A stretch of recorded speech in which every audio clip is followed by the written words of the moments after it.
Notre santé encore avec cette étude américaine. Les dentistes abusent-ils des radios? Alors on ne veut pas évidemment ajouter une peur à une autre, mais Jean-Bernard Cadier, franchement, les radios ne sont pas anodines. Selon cette étude, les radios dentaires favorisent en effet le développement des tumeurs au cerveau, mais disons-le tout de suite, des tumeurs bénignes, les moins graves. C'est une étude de l'université de Yale, ici aux États-Unis, publiée dans la revue Cancer, qui porte sur plus de 1400 patients sur 5 ans. C'est sérieux.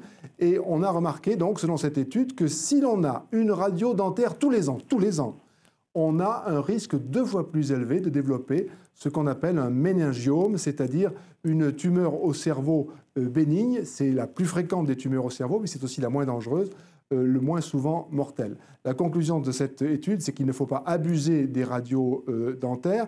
On sait que les radios aujourd'hui sont moins nocives qu'il y a quelques années, mais une par an, c'est peut-être un peu trop. Une tous les 3 ans, c'est bien. Et il ne faut pas faire de radio sur les dents sur lesquelles on n'a aucun symptôme pathologique. En gros, les radios dentaires à pratiquer avec modération. Jean-Bernard Cadier, le correspondant de BFM TV à New York.